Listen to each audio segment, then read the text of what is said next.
Everyone, welcome back to my YouTube channel that is हक से पढ़ो फील फ्री टू लर्न। आज की वीडियो में हम बहुत ही इंपॉर्टेंट टॉपिक को कवर करने वाले हैं जो हमारा स्टैटिस्टिक्स का पार्ट रहने वाला है, that is the probability distribution. इससे हर साल क्वेश्चन आता है। ये आज की वीडियो इतनी ज्यादा इंपॉर्टेंट है कि आप जब क्वेश्चंस को देखेंगे तो आपको यहाँ से एक ना एक क्वेश्चन जरूर देखने को मिलेगा। तो बिल्कुल आज बेसिक से स्टार्ट करेंगे और फिर धीरे धीरे इसके टाइप्स को कवर करेंगे। देखिए, प्रोबेबिलिटी होता क्या है। सबसे पहले हमें इस टर्म को समझना है कि इसका क्या मतलब है। जब मैंने आपसे कहा कि आज मैं आपको प्रोबेबिलिटी डिस्ट्रीब्यूशन कराऊंगी तो कुछ बच्चों के माइंड में ये क्लिक हुआ होगा कि ये टॉपिक बहुत ही इजी रहने वाला है, और कुछ बच्चों के माइंड में ये क्लिक हुआ होगा कि मे बी ये टॉपिक बहुत टफ हो। तो ये आप जब सोच रहे हैं कि क्या चांसेस रहने वाले हैं इस चैप्टर के इजी और टफ के, तो इसी चीज को हम क्या बोलते हैं, प्रोबेबिलिटी बोलते हैं। जो बच्चे कह रहे हैं कि ये टॉपिक इजी रहेगा, तो क्या मतलब कितने परसेंट चांसेस है कि ये टॉपिक सीरियसली में इजी रहने वाला है उनके लिए। तो it is all about the term probability. Probability deals with finding out the likelihood of the occurrences of an event, कि कोई भी पर्टिकुलर इवेंट होने के क्या चांसेस हैं, क्या प्रोबेबिलिटी है। जैसे कि अगर मैं आपसे कहूँ कि यहाँ पे जो फैन है वो गिरने के उसके कितने चांसेस है, तो आप क्या कहोगे कि मैम क्यों गिरेगा ये फैन, है ना। तो उस केस में आप क्या बोलोगे कि मैम 0% प्रोबेबिलिटी है। और मे बी सेकेंड बंदा बोले कि मैम मे बी ये गिर भी सकता है, कि अब क्या पता हम यहाँ बैठे हो, अर्थक्वेक आ जाए तो ये चीज गिर जाए। तो यहाँ पे कितने परसेंट चांसेस आप कह रहे हो, 100% चांसेस कह रहे हो, है ना।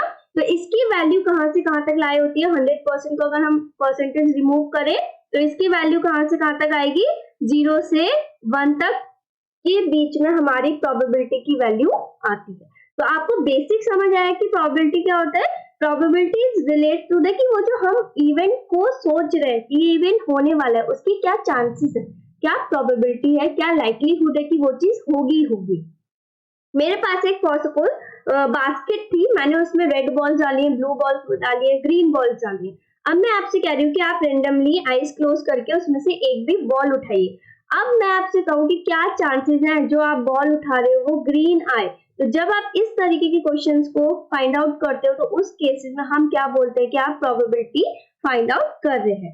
इसका फॉर्मूला क्या होता है, प्रोबेबिलिटी मींस P ब्रैकेट में x मतलब होता है रैंडम वेरिएबल। रैंडम वेरिएबल को मैं अभी आपको नेक्स्ट स्लाइड में और डिटेल में समझाऊंगी। Probability of x equal to number of favourable outcomes upon total number of outcomes. Favourable outcome mean जो चीज मुझे चाहिए, और total number of outcome mean जो टोटलिटी में जितने आउटकम्स आ सकते हैं।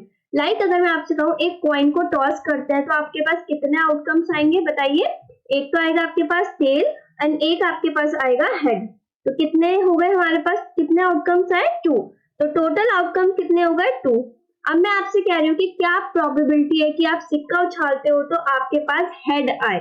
हेड आने के कितने चांसेस है, देखो अगर आप सिक्का उछालते हो तो एक ही बार हेड आएगा ना। तो नंबर ऑफ फेवरेबल आउटकम कितने हो गए, 1, and total number of outcome कितने हो गए आपके पास, 2। तो इस केस में प्रोबेबिलिटी क्या आई, 1/2। नेक्स्ट स्लाइड में चलते हैं और समझते हैं रैंडम वेरिएबल क्या होता है। जो चीज मैं फाइंड आउट करने के लिए कह रही हूँ आपसे, लाइक आप एक्सपेरिमेंट कर रहे हो, कॉइन को टॉस कर रहे हो, और जो मैं आपसे कह रही हूँ कि हेड निकालने की क्या प्रोबेबिलिटी आएगी, तो वो चीज हमारी क्या हो जाती है, रैंडम वेरिएबल।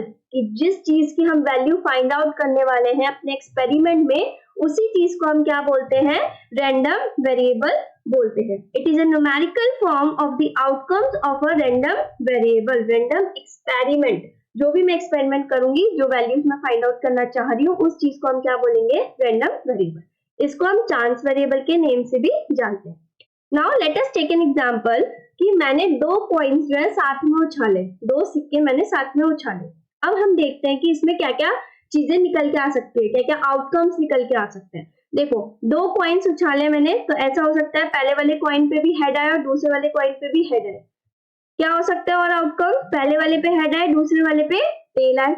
पहले वाले पे टेल आ जाए, दूसरे वाले पे हेड आ जाए, या फिर दूसरे वाले पे भी टेल आए, पहले वाले पे भी टेल आए। तो these are the 4 conditions और 4 आउटकम जो मेरे पास निकल के आते हैं अगर मैं 2 कॉइन्स को उछालती हूँ। तो मेरे पास कितने टोटल आप कह सकते हो नंबर ऑफ आउटकम्स निकले, 4। अब मैं आपसे कहूँ कि आप मुझे बताओ, जैसे मैंने यहाँ पे लिखा भी है कि मैं रैंडम वेरिएबल को क्या ले रही हूँ, denotes the number of head. आपको प्रोबेबिलिटी निकालनी है उस चीज की कि अगर आप 2 सिक्के उछालते हो तो आपके पास हेड कितने आ सकते हैं।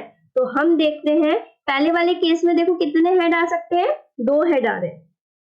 सेकेंड वाले केस में कितने हेड आ रहे हैं, 1 हेड आ रहा है। थर्ड वाले केस में कितने हेड आ रहे हैं, 1 आ रहा है। दूसरे वाले लास्ट वाले केस में कितने हेड आ रहे हैं, कोई भी हेड नहीं आ रहा, क्योंकि दोनों ही पॉइंट्स पे क्या आ रहा है, टेल आ रहा है। तो हमारे पे क्या न्यूमेरिकल वैल्यूज आ गई, देखो आप, एक आई 0, यहाँ पे मैंने लिखा है 0, और क्या है हम पे वैल्यू 1, और थर्ड वैल्यू क्या आई 2।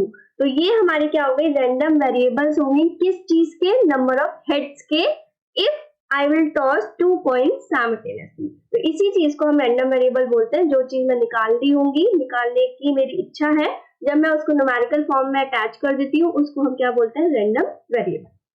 अब जो हमारा मेन इंपॉर्टेंट क्वेश्चन का पार्ट है, जो हमारे क्वेश्चंस बनते हैं जहां से, वो है types of probability distribution. There are 2 types of distribution. पहली है डिस्क्रीट रैंडम वेरिएबल और दूसरा है कंटीन्यूअस रैंडम वेरिएबल। ये भी 2 पार्ट में सब डिवाइडेड है। डिस्क्रीट के अंदर आता है हमारा binomial as well as Poisson distribution, and continuous के केस में हमारा आता है नॉर्मल एंड एक्सपोनेंशियल डिस्ट्रीब्यूशन। एक एक करके इन सारे टर्म्स को समझेंगे। आज हम 2 डिस्ट्रीब्यूशन को कवर करेंगे, देन कल वाली वीडियो में हम 2 करेंगे, क्योंकि 1 गो में लेके जाऊंगी तो you will get confused. Discrete random variable, discrete, सबसे पहले इस टर्म का मतलब बता दो, क्योंकि ये वाली टर्म मैं ऑलरेडी आपको समझा चुकी, कौन सी वाली वीडियो में, टाइप्स ऑफ वेरिएबल में हमने इस वर्ड को समझा था। डिस्क्रीट वेरिएबल कौन से होते हैं, एग्जैक्ट वैल्यूज, वो वेरिएबल जिनमें एग्जैक्ट नंबर्स आते हैं। एग्जैक्ट नंबर्स मतलब जहाँ पे कोई भी डेसिमल टर्म्स में वैल्यूज नहीं आ रही होंगी, आपके पॉइंट्स वाले नंबर्स इसमें कंसीडर नहीं किए जाते हैं। Let us suppose an example, अगर मैं कहूँ जो हमारे क्लासरूम है उसमें आज 15 स्टूडेंट्स आए थे, तो ये कौन सा वेरिएबल हो गया, डिस्क्रीट। क्यों, नंबर ऑफ स्टूडेंट्स कभी भी डेसिमल में नहीं जाएंगे, लाइक 15.5 बच्चा आया है आज, ऐसे थोड़ी बोलेंगे। तो डिस्क्रीट वेरिएबल कौन से वेरिएबल होते हैं, जो हमारी आइसोलेटेड वैल्यूज ही होती हैं, जो होल नंबर होते हैं। डेसिमल पॉइंट्स वाली वैल्यूज इसमें हम कंसीडर नहीं करते। जैसे अभी भी हमने एक एग्जांपल दिया था 2 टॉस को, हमने 2 कॉइन्स को छाना था, उसमें हमने हेड्स का केस लिया था, उसमें कौन कौन सी वैल्यूज आई थी मेरी, 0, 1 एंड 2। तो ऐसे कंडीशन जहाँ पे हमें होल नंबर मिल रहे हैं, उन वेरिएबल्स को हम बोलते हैं डिस्क्रीट रैंडम वेरिएबल। अब इसमें 2 टाइप्स के होते हैं, ये भी। पहला होता है हमारा बाइनोमियल डिस्ट्रीब्यूशन। देखिए, सबसे पहले आपको ये याद रखना है कि ये डिस्ट्रीब्यूशन दिया किसने है, कब दिया है, इस डिस्ट्रीब्यूशन में क्या फॉर्मूले यूज करने वाले हैं हम, इन सब चीजों को आप ध्यान से समझेंगे। हर स्टेटमेंट से क्वेश्चन बनता है, तो सारी ही चीजों को आपको बहुत अच्छे से और क्लियर वे में समझना है। बाइनोमियल डिस्ट्रीब्यूशन हमें किसने दिया है, स्विस मैथमेटिशियन जेम्स बर्नौली जी ने इस डिस्ट्रीब्यूशन को दिया था। कब दिया था, 1654 से 1705 में। इन डिस्ट्रीब्यूशन को, ये डिस्ट्रीब्यूशन पब्लिश कब हुई थी, 1713 में। इस डिस्ट्रीब्यूशन को, बाइनोमियल डिस्ट्रीब्यूशन को हम बर्नौली डिस्ट्रीब्यूशन के नाम से भी जानते हैं, क्योंकि जिन्होंने दिया उनके नेम से भी ये जाना जाता है। अब बाइनोमियल का मतलब क्या होता है, देखो, बाइनोमियल मतलब होता है 2 ग्रुप्स। ये डिस्ट्रीब्यूशन वहां यूज होंगे जहां पे हमारे सिर्फ और सिर्फ 2 ही आउटकम्स निकल के आ रहे होंगे। जैसे कि मैं अगर आपसे कहूं, अगर आप पेपर देने जाते हो तो आपको क्या होगा बताओ, या तो आप सक्सेस हो जाओगे, या तो आप पास हो जाओगे, या फिर उसमें फेल हो जाओगे। ये ऐसी चीजें होती है कि अगर एक हो रहा होगा तो दूसरा नहीं होगा ना, म्यूचुअली एक्सक्लूसिव होता है। These outcomes are the mutually exclusive. Like अगर आप सक्सेस हो रहा होगा तो आपको फेलियर नहीं देखने को मिलेगा, फेल हो रहे होगे तो सक्सेस नहीं हो पाओगे। तो बाइनोमियल डिस्ट्रीब्यूशन का मतलब क्या है, 2 ग्रुप्स। यहाँ पे 2 इवेंट्स की बात हो रही होगी, आप कह सकते हैं 2 पॉसिबल आउटकम्स निकल के आ रहे होंगे, सक्सेस और फेलियर कह सकते हैं हम एग्जांपल के तौर पे, जो कि म्यूचुअली एक्सक्लूसिव होंगे, मतलब एक होगा तो दूसरा नहीं होगा। ये डिस्क्रीट प्रोबेबिलिटी डिस्ट्रीब्यूशन है, ये तो हमें पता ही है। मतलब डिस्क्रीट का मतलब क्या होता है कि होल नंबर ही आने चाहिए, डेसिमल वाले नंबर्स इसमें इंक्लूड नहीं होंगे। इसमें जो भी हम एक्सपेरिमेंट कर रहे होंगे, उसमें जो ट्रायल्स होंगे वो कैसे होंगे, they are finite as well as fixed in nature. Finite मतलब क्या होता है, मतलब लिमिटेड। जो भी मैं एक्सपेरिमेंट परफॉर्म कर रही हूँ वो लिमिटेड ही चीज, मतलब उसको बार बार ऐसे नहीं है कि इनफिनाइट टाइम्स में उसको कर पाऊंगी, नहीं। जो भी ट्रायल्स होंगे वो फिनाइट इन नेचर होंगे। The trials are independent. Trials are independent मतलब ऐसा नहीं है कि मैंने एक बार कोई सिक्का उछाला फॉर केस अगर मैं एग्जांपल लेके दूं तो अगर पहले बार सिक्का उछालने पे मेरे को हेड मिलता है तो सेकंड बार जब मैं उछालूंगी तो बताओ हेड ही मिलेगा? ऐसा कोई कंपल्शन नहीं है ना कि पहले पे हेड आया तो दूसरे पे भी हेड ही आएगा। No, they both are independent to each other. कोई भी एक दूसरे से रिलेट नहीं करता है। पहले पे हेड आ गया तो मे भी दूसरे पे टेल आ जाए, तो कोई भी एक दूसरे पे डिपेंडेंट नहीं है। There are only two possible outcomes, ये हम ऑलरेडी समझ चुके हैं। आगे चलते हैं। जो सक्सेस की प्रोबेबिलिटी होती है वो हम कैसे डिनोट करते हैं? पी के थ्रू, जो कि कांस्टेंट रहता है हमेशा, मतलब ऐसा नहीं है कि आप चेंज कर लोगे क्वेश्चन में। और प्रोबेबिलिटी ऑफ फेलियर किससे डिनोट होता है? क्यू से। इसका फॉर्मूला क्या होता है? 1 माइनस पी। आगे चलते हैं। मीन निकालने को आएगा अगर बायनॉमियल डिस्ट्रीब्यूशन में तो आप क्या फॉर्मूला यूज करोगे? एनपी। वेरिएंस निकालने को आएगा तो आप लगाओगे एनपीक्यू। एंड याद रखिएगा हमारा वेरिएंस का फॉर्मूला क्या होता है? स्टैंडर्ड डेविएशन का स्क्वायर। ये हम ऑलरेडी डिस्कस कर चुके हैं इन बेसिक पॉइंट्स को मेजर्स ऑफ डिस्पर्जन में, कि वेरिएंस का फॉर्मूला स्टैंडर्ड डेविएशन का स्क्वायर होता है। जिन्होंने वो वीडियोस नहीं देखी है, आई रिक्वेस्ट टू ऑल कि आप वो वाली वीडियो भी कवर कर लीजिए, जिससे कि आपको जो भी बेसिक रह गया वो कवर हो जाए। मैं इस वीडियो के एंड में उसको पिन कर दूंगी, आप वहां से कवर कर लीजिएगा। अब अगर वेरिएंस का फॉर्मूला होता है स्टैंडर्ड डेविएशन का स्क्वायर, तो स्टैंडर्ड डेविएशन का फॉर्मूला क्या होगा? वेरिएंस का अंडर रूट। ये स्क्वायर उधर जाके क्या बदल जाता है? अंडर रूट में बदल जाता है, स्क्वायर रूट में बदल जाता है। तो स्टैंडर्ड डेविएशन का फॉर्मूला क्या होगा? Under root of N P Q. These are the formula जो हम यूज करने वाले हैं मीन, वेरिएंस और स्टैंडर्ड डेविएशन निकालने के लिए। एक चीज और याद रखनी है आपको इसमें, जो मीन होता है, जो मीन की वैल्यू आती है वो हमेशा बड़ी आती है in comparison to variance. Variance की वैल्यू छोटी आएगी, मीन की वैल्यू हमेशा क्या आएगी? बड़ी आएगी। It is by parametric in nature. यहाँ पे दो पैरामीटर होते हैं। कौन कौन से दो पैरामीटर होते हैं हमारे? एक होता है एन और एक होता है पी। एन एंड पी दो पैरामीटर्स होते हैं, ठीक है? दो पैरामीटर, बहुत ध्यान से समझिएगा, जिस पे मैं एम्फसाइज कर रही हूँ कि ये इंपॉर्टेंट पॉइंट्स है। It is symmetrical when p equal to q equal to 1/2। 1/2 को हम और क्या लिख सकते हैं? 0.5। सिमेट्रिकल का मतलब क्या होता है कि हमारा जो डेटा है वो इवनली डिस्ट्रीब्यूटेड है टुवर्ड्स मीन। मीन की तरफ ही, मतलब उसी के आसपास इवनली डिस्ट्रीब्यूटेड है। इसका डायग्राम कैसे बनाते हैं हम? इसका डायग्राम हमारा बनता है लाइक दिस। यहाँ पे p की वैल्यू, q की वैल्यू इक्वल होती है किसके? 0.5 के। पॉजिटिवली स्क्यूड कब होगा? हमारा जो डेटा गिवन होगा वो पॉजिटिवली स्क्यूड कब होगा? पॉजिटिवली स्क्यूड मतलब होता है राइट टेल्ड होना उसका, मतलब पॉजिटिवली स्क्यूड मतलब राइट टुवर्ड्स राइट ज्यादा वो हमारा शिफ्ट हुआ होता है। कब होगा वो चीज? जब p की वैल्यू क्या होगी? 0.5 से क्या होगी? छोटी होगी। आप खुद सोचो, p का मतलब क्या होता है? प्रोबेबिलिटी। प्रोबेबिलिटी की वैल्यू अगर 0.5 से छोटी है तो उस डिस्ट्रीब्यूशन को हम क्या बोलते हैं? पॉजिटिवली स्क्यूड, ठीक है? नेगेटिवली स्क्यूड कब होगा? जब हमारी p की वैल्यू 0.5 से बड़ी होगी। तो this is the negatively skewed data. ये पॉइंट्स हमें याद करने हैं, समझने हैं बहुत अच्छे से। सारी प्रॉपर्टीज को बहुत अच्छे से समझिएगा कि मैं क्या चीज कहना चाह रही हूँ। अब हमारा बायनॉमियल डिस्ट्रीब्यूशन के केस में फॉर्मूला यूज होता है प्रोबेबिलिटी निकालने का। वो क्या होता है? px equal to N C X P X Q N minus X. एन मतलब होता है नंबर ऑफ ट्रायल्स, कितने ट्रायल्स आप कर रहे हो उसमें। p मतलब होता है प्रोबेबिलिटी ऑफ सक्सेस, q मतलब होता है प्रोबेबिलिटी ऑफ फेलियर, n मैंने बता दिया, x होता है जो चीज मुझे फाइंड आउट करनी है, मुझे टेल निकालना है, हेड निकालना है, कौन सी बॉल निकालनी है। This all about the formula for calculating probability in the case of binomial distribution. अभी मैं न्यूमेरिकल पार्ट कवर नहीं करा रही हूँ, आज मैं सिर्फ थ्योरी पार्ट कवर करा रही हूँ। Next distribution is Poisson distribution. Poisson distribution was originated by French mathematician Simon Dennis in the year 1837। 1837 में ये डिस्ट्रीब्यूशन आई थी। ये भी हमारा डिस्क्रीट प्रोबेबिलिटी डिस्ट्रीब्यूशन का ही पार्ट है। अब ये डिस्ट्रीब्यूशन कब यूज होगी? ये डिस्ट्रीब्यूशन तब यूज होगी जब हमारी p की वैल्यू बहुत छोटी होगी। क्या होगी? स्मॉल होगी। और n की वैल्यू बहुत ज्यादा क्या होगी? लार्ज होगी, ठीक है? p की वैल्यू बहुत छोटी है, मतलब प्रोबेबिलिटी सक्सेस होने की क्या है? बहुत कम है। और n क्या है? बहुत ज्यादा है। Poisson distribution is a limiting case of binomial distribution. Limiting case मतलब इस चीज को हम कब यूज कर, बायनॉमियल वाले क्वेश्चंस में हम कब लगाएंगे पॉइजन डिस्ट्रीब्यूशन, मतलब कौन किस तरीके के क्वेश्चन में हम पॉइजन लगा सकते हैं, कब लगाने वाले हो, जब p बहुत छोटा होगा और n बहुत लार्ज होगा। It deals with the number of occurrences of events in a fixed period of time. ये किससे डील कर रहा है, नंबर ऑफ अकरेंसेस से, हमें पता चल रहा है।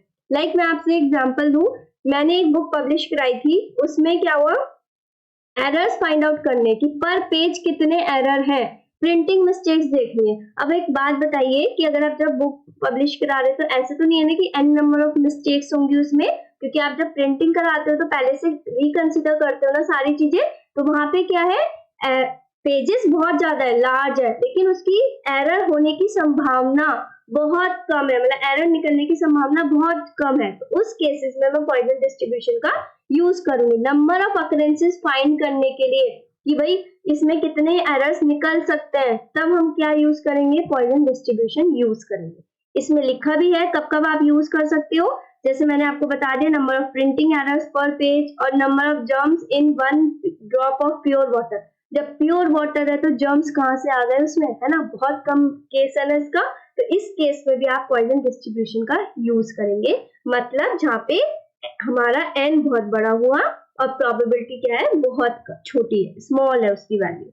और एक इंपॉर्टेंट टर्म यहाँ पे लिखा हुआ है क्विंग थ्योरी, ये हमारा ओआर में यूज होता है, जो पेपर में बहुत बार पूछा जाता है कि क्विंग थ्योरी में कौन सी डिस्ट्रीब्यूशन का आप यूज करने वाले हो, तो हमारा आंसर क्या होता है, पॉइजन डिस्ट्रीब्यूशन। और इसमें एक ही पैरामीटर होता है, one parameter, that is mean. Mean का फॉर्मूला क्या होता है, NP, mean equal to NP।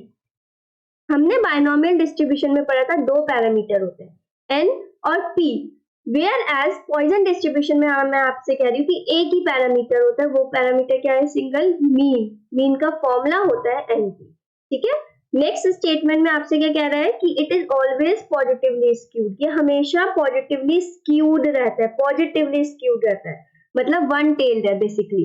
With the increase in the value of mean the distribution shift to right and skewness is reduced. ये कह रहे हैं अगर आप मीन की वैल्यू बढ़ाते हो तो स्क्यूनेस की वैल्यू क्या होगी, कम हो जाएगी। स्क्यूनेस मतलब होता है बिखरा हुआ डेटा, स्कैटर्ड डेटा, तो वो चीज क्या होगी, कम होती जाएगी जैसे जैसे आप मीन की वैल्यू बढ़ाते चले जाओगे। मीन इक्वल टू वेरिएंस, यहाँ पे मीन इक्वल टू वेरिएंस होता है, वहां पे क्या था, मीन की वैल्यू बड़ी आएगी हमेशा in comparison to variance, mean is greater than variance, और यहाँ क्या हो रहा है, दोनों आपस में सेम है, इक्वल है, ठीक है। अब फॉर्मूला देख लेते हैं पॉइजन डिस्ट्रीब्यूशन का, क्या होता है, प्रोबेबिलिटी ऑफ x क्या हो गया, रैंडम वेरिएबल, मतलब जो भी मैं फाइंड आउट करने वाली हूँ, इक्वल टू e की पावर माइनस m की power x upon x factorial, this is known as the factorial. यहाँ पे जो साइन होता है इसको हम फैक्टोरियल बोलते हैं। e की वैल्यू क्या होती है, 2.7183, m हमारा होता है मीन, और x मतलब हो गया number of successes in a trial. तो ये चीज हमारे क्वेश्चंस हो गए, मतलब ये हमारे फॉर्मूले हो गए जो हम क्वेश्चंस में यूज करने वाले हैं। आज मैंने आपको दो थ्योरम पढ़ाई है, दो प्रोबेबिलिटी डिस्ट्रीब्यूशन पढ़ाई है, डिस्क्रीट के अंदर आती हैं दोनों ही, एक हो गया बायनॉमियल, एक हो गया पॉइजन। आई होप आपको दोनों ही डिस्ट्रीब्यूशन बहुत अच्छे से समझ आ गई हो। अब हमारे क्वेश्चंस आते हैं जो आप करने वाले हो, मैं नहीं कराऊंगी होमवर्क से, क्योंकि अब मैंने आपको कवर करा दिया है ना, तो अब आपको इजीली हो जाएगा इसको अटेम्प्ट करना।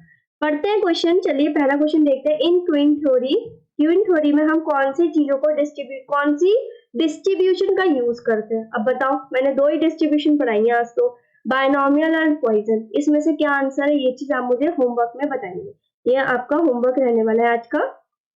सेकंड क्वेश्चन देखते हैं क्या है हमारा, in which one of the probability distribution the mean value is the sole parameter of the distribution। देख रहे हो, समझ रहे हो ना मैं क्या कह रही हूँ, तभी मैं वहां पे ज्यादा एम्फेसाइज कर रही थी कि इन्हीं से क्वेश्चन उठते हैं। कौन सी डिस्ट्रीब्यूशन में मीन वैल्यू जो है वो सिंगल पैरामीटर है, सोल मतलब होता है सिंगल पैरामीटर। बायनॉमियल में मैंने बता दी, चलो ये अपने आप करना, बायनॉमियल में वैसे दो होते हैं, पॉइजन में एक होता है, तो आंसर बताओ और करो। नेक्स्ट क्वेश्चन इज, ये आप अपने आप से पढ़ेंगे, मैं समझा दे रही हूँ। बर्नौली और we can say that binomial distribution has all but which one of the following properties, मतलब ये चार जो ऑप्शन है इसमें से तीन ऐसी प्रॉपर्टी है जो बर्नौली की है, एक जो ऑप्शन है वो इसका नहीं है पार्ट। अब आपको बताना है कि इसका आंसर क्या है, मतलब एज पर यू कि आपके अकॉर्डिंग कौन सा प्रॉपर्टी बायनोमियल डिस्ट्रीब्यूशन की नहीं है।